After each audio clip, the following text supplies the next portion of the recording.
using the platform, the maker stage. It's by Canary Detection, and we established our startup here in Tampa Bay. And we did it with a very good success with the help of the community and the help of others facilities that basically they are located here in Tampa Bay.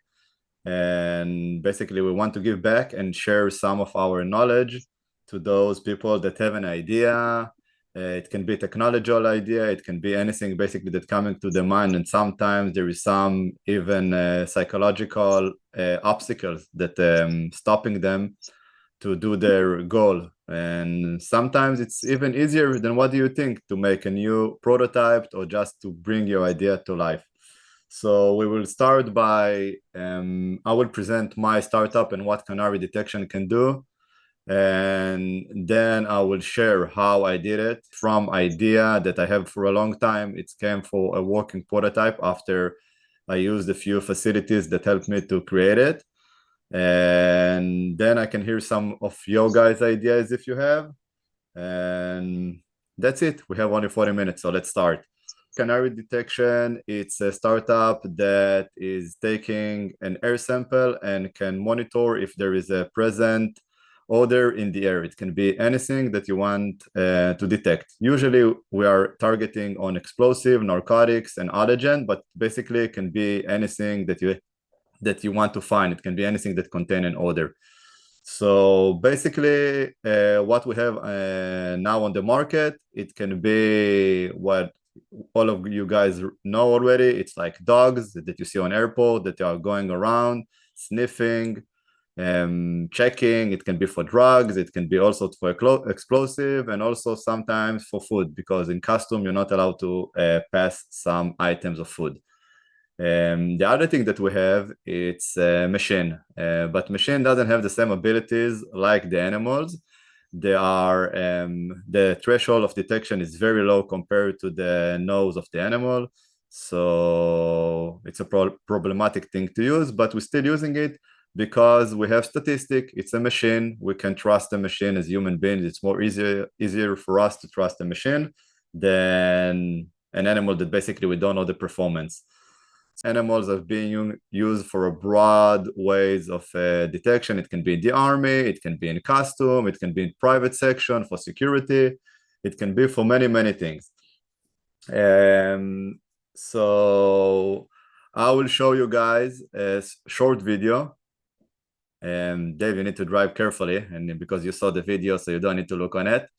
I will show you guys a short video that demonstrates what we are doing, and then we can continue talking about it. What is Canary? Canary is biosensor based on a rat and cutting-edge technology to detect substances that contain odors in unprecedented accuracy and speed. At Canary, we harness the unremarkable ability of the rat to detect the smallest trace of odors molecular in the air and combine it with cutting-edge technology in order to achieve the best from both worlds. At Canary, we take an air sample from the necessary target location. Next, the filter is being inspected by our biological sensor, the rat. Finally, our technology indicates if a threat has been found. In addition, Canary produces and collects a large volume of data analyzed by the Canary system to give added value to the user. Canary technology is designed to meet the unique needs of various industries worldwide. In the security industry, Canary can detect any trace of hazards such as explosives, narcotic, chemicals, and biological materials in the food industry. Canary can detect allergens, food safety solution to avoid recalls. In the healthcare sector, disease detection technology and healthcare sensitivity solutions. Canary is a sensitive, fast, cost-effective, and easy to use, providing results in less than 30 seconds. Where safety is not just a priority, it's our mission. To learn more, visit us at canarydetections.com. So basically, this is what we can do in Canary. Now I'll explain how it's working. So basically, we're taking an air sample from a target location. It can be anything like the truck that you are driving at the moment. It can be from your cargo when you're stopping, of course. We're taking the air sample from the cargo. We don't need to open even anything. We can just put a small probe inside, take the air and check if there is any target odor that we want to detect, let's say explosive just for this case. And then everything is being collected on a small filter. This filter is being inserted inside our machine, and now it's all automatic. From here, everything is working automatically. You don't need to do anything. You don't need to say anything. It's like a machine, but the small unique thing inside that we have a biosensor. We're using the rat that have exactly the same abilities as the dog, and she is giving the indication if it's positive or negative to the machine, not to us. This is a big difference. I will elaborate in this lecture why it's very important. So basically, after it's giving the indication, you can see a dashboard with the hit rate, with the false alarm rate, with everything that is being interested for the customer to see. Beside it, let's say even you want to know what time you arrived to the checkpoint, what was the humidity, how many trucks we checked today. So we're getting a large volume of data that we are collecting on the sample beside of searching the negative or positive odor that we want to detect. The animal has like above 95% of accuracy. This is why we're using animals. For heads up, if we're using machine is only like around 60 to 70% accurate, and also machine can only detect if it's going by contact. What do I mean? If you're flying in airport, most of you have been swiped with a small pad on the hand or on your suitcase, and then they are putting inside the machine. So it's only by contact. It's not by taking the air sample from a truck or from a room or for whatever.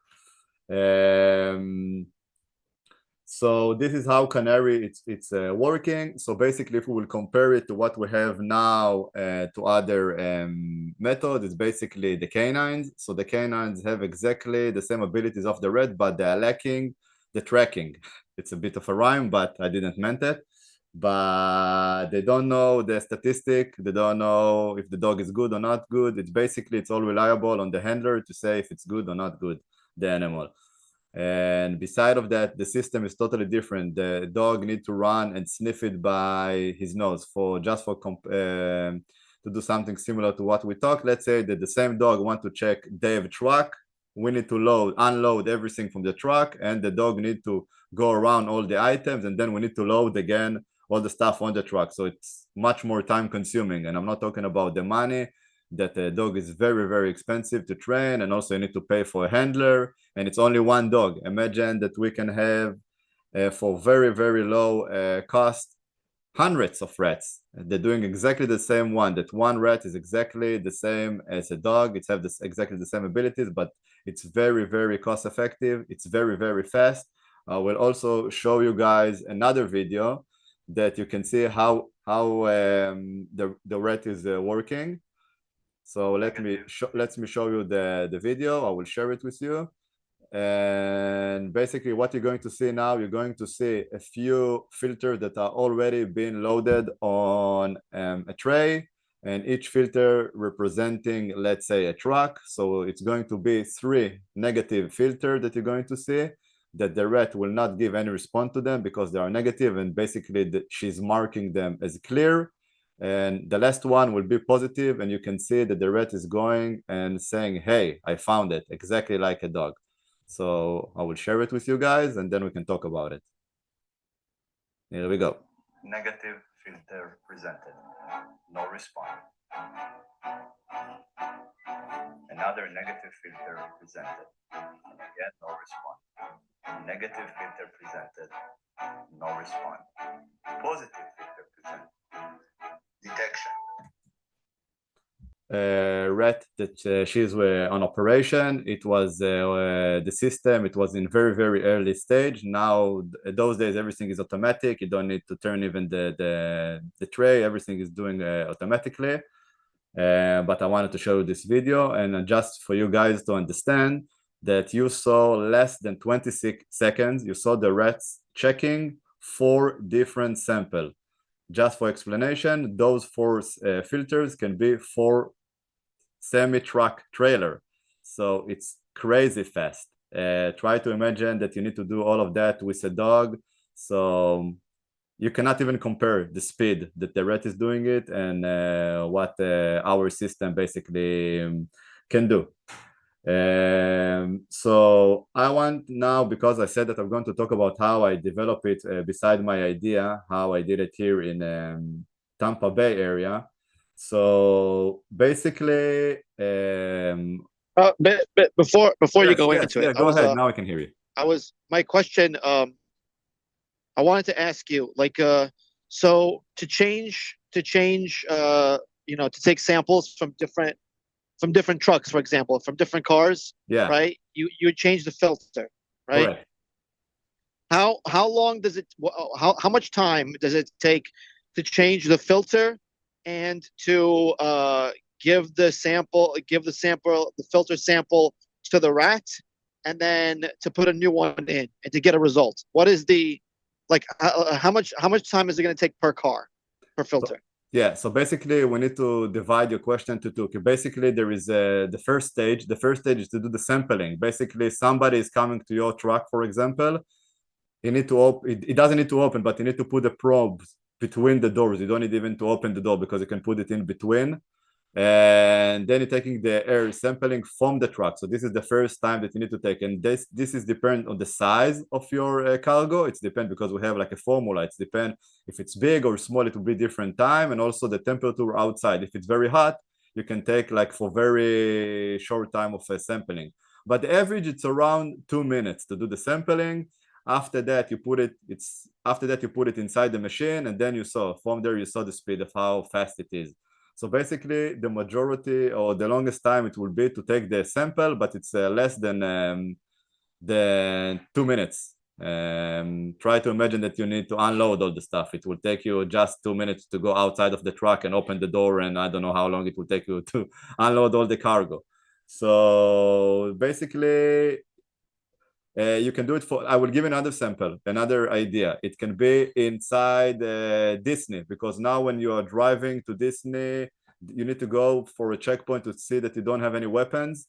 So you can't do that with Disney, right? Because I can. I will let you know what, how. So basically, what we're going to do when you're going to buy the tickets, before you're parking your car, I can come and take an air sample while you're purchasing the tickets. And because it's a private car and not a truck, it can be less than 30 seconds of a check. It's much faster than the communication that you have with the guy that's selling you the tickets.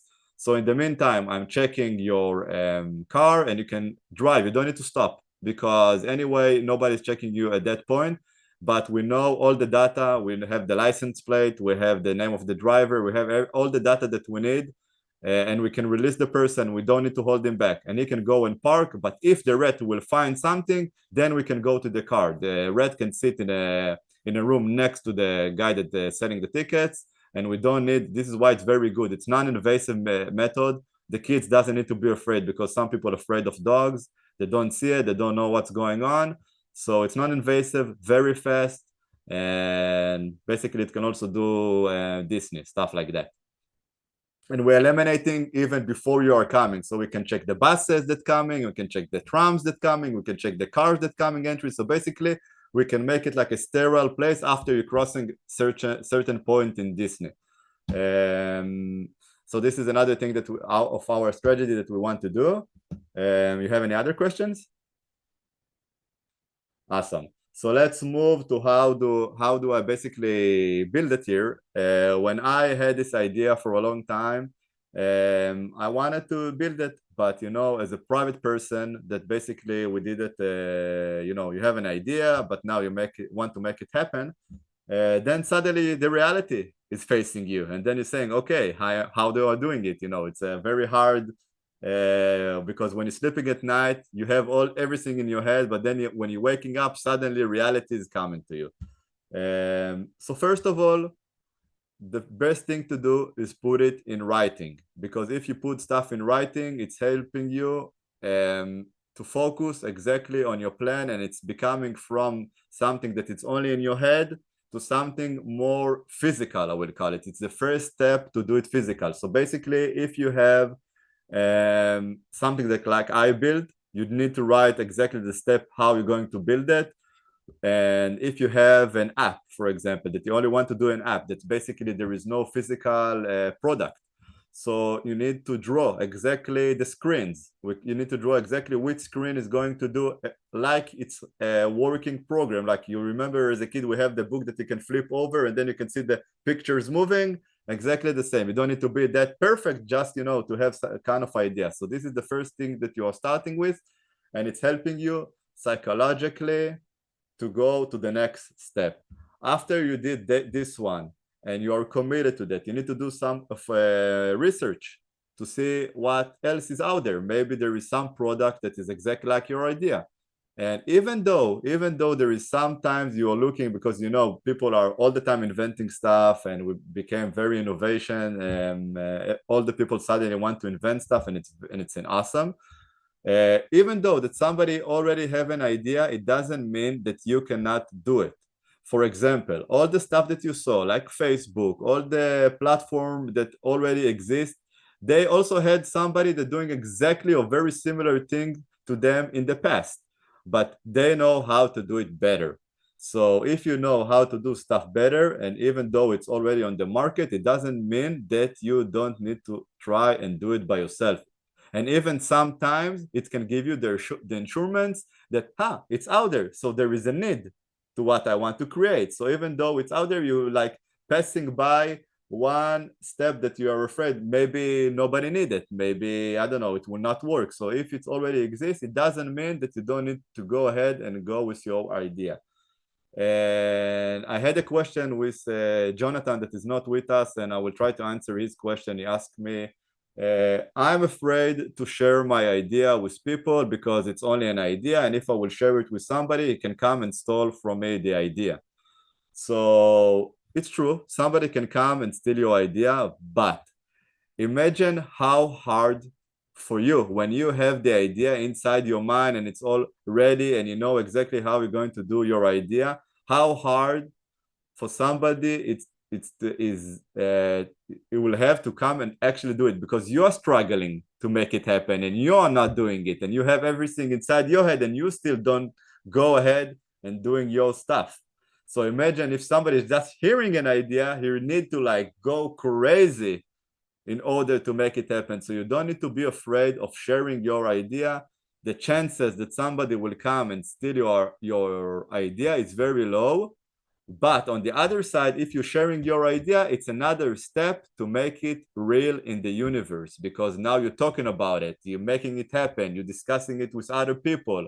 So it's really helping you to go ahead and make your idea real. And then when you're sharing it, you don't know who you're going to meet on the way that can help you to do it. So to my opinion, don't be afraid to share your idea. The chances that somebody will come and steal your idea are very, very low, because there is tons of ideas. Imagine that even if you will go like to the Shark Tank and you will have an idea and you're giving the guy that is basically a millionaire an awesome idea, most of the time they will not invest in the idea. They will not even give you money. So for sure they will not come and steal it from you, because they need really to believe and stop everything. Because when you're becoming an entrepreneur, you need to understand it's very hard. It's not that going to 9 to 5 job that is certain. There is no guarantees.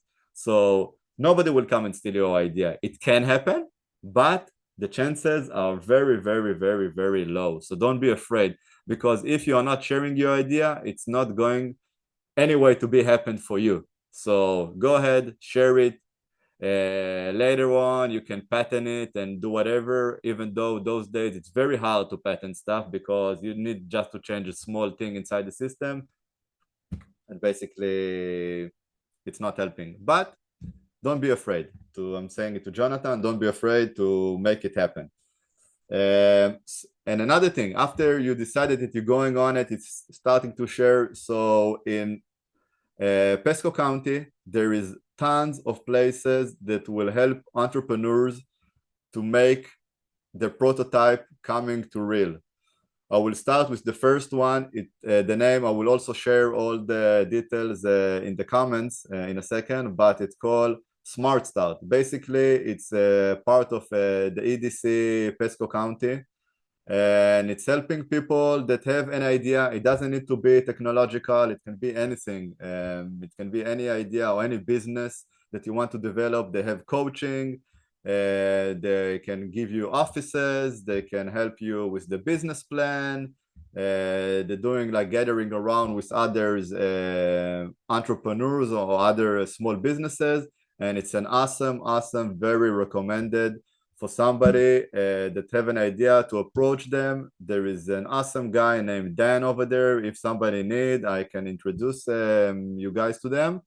And it's an awesome place to stay, to start your idea and grow it from there. They are really all about helping small businesses. Another place that I found just lately, actually, it's called M Skills. And basically, it's a location, it's a place that's sitting in Holiday in Pasco County. And basically, it's a place that it's amazing place. If somebody want to do there a tour, I can arrange a tour and take you guys to there. But they have CNC machine, if you guys familiar what it is, and also 3D printing machines and all kind of electronic and laser cutting. And it's all about helping the community to manufacture their prototype. And if you have an idea, you just need to meet those awesome people. You can consult with them. They also have mentors. They also have people that know how to build it. Even if you don't know how to build your device, they will help you to make it, and you can learn on the way. So this is another M skill. I will also share their website, and I'm going to organize a tour this week or the week after. It's depend on them because they are a very busy place. And if somebody wants to join, I think it can be great. Another thing that I want to share from my experience, basically, if you're building, and now we'll talk about technical stuff, if you're building a device, a prototype, don't go crazy. Don't go to some custom companies that basically you're coming with your idea and you're telling them, hey, I even have a drawing. I made this stuff and I want you guys to make it.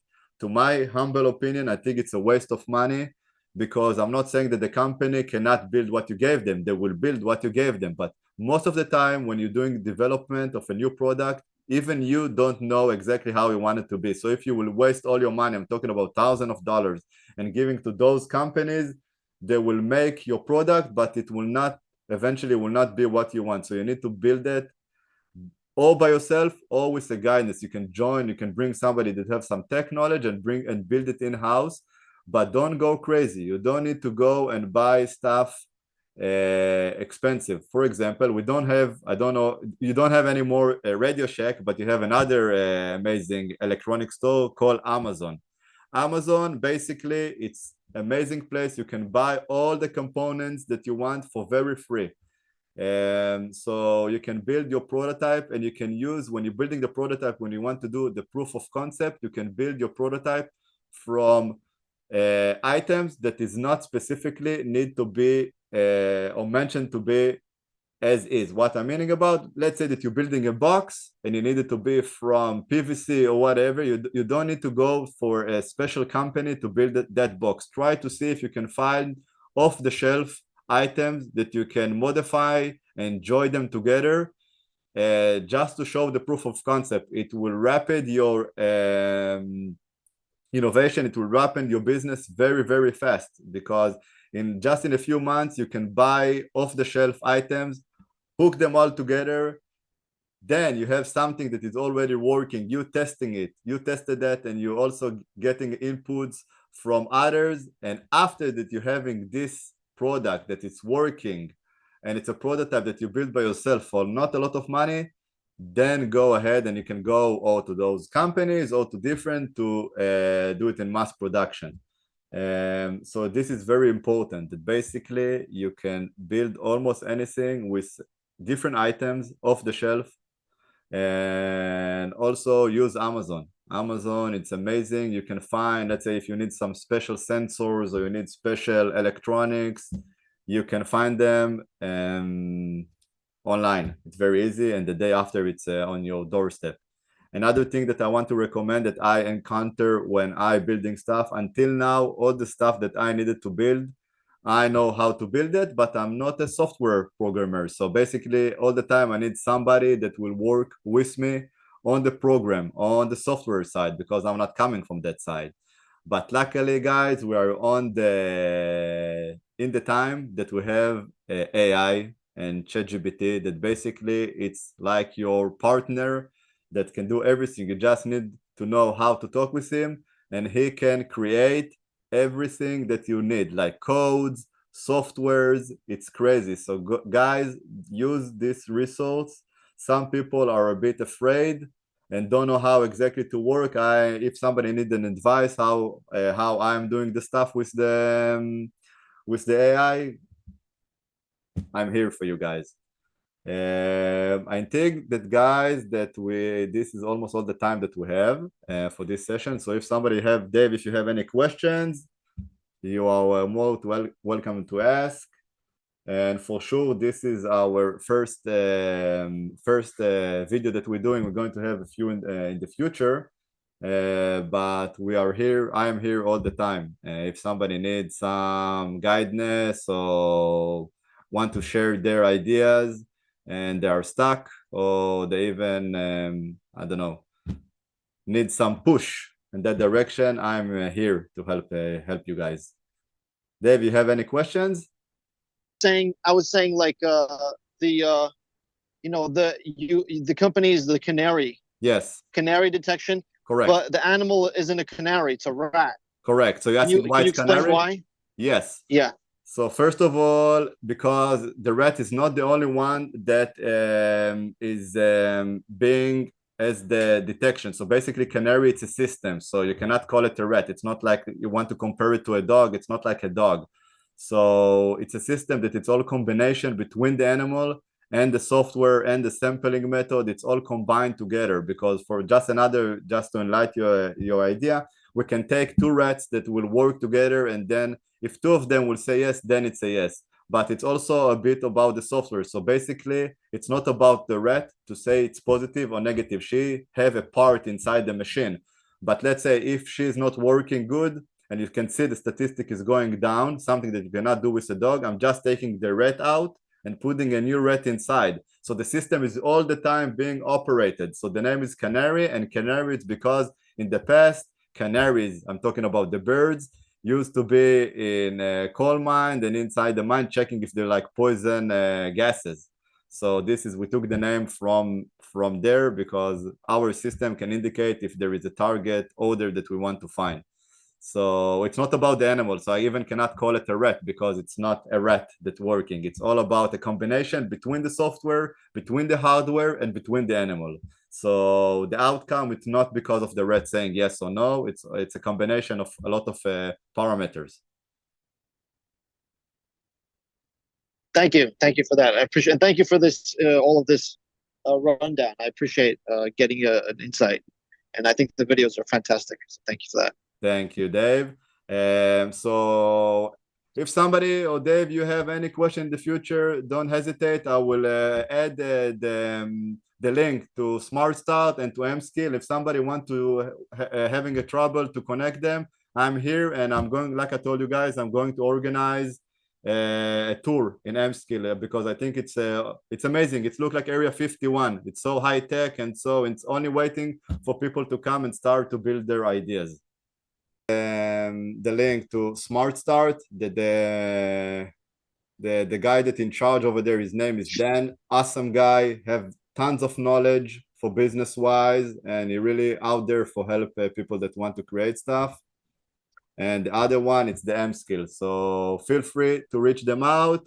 The MSkill, like I told you guys, are going to have a tour. So if somebody wants, they can come and join somewhere this week or the week after. I will keep you guys updated.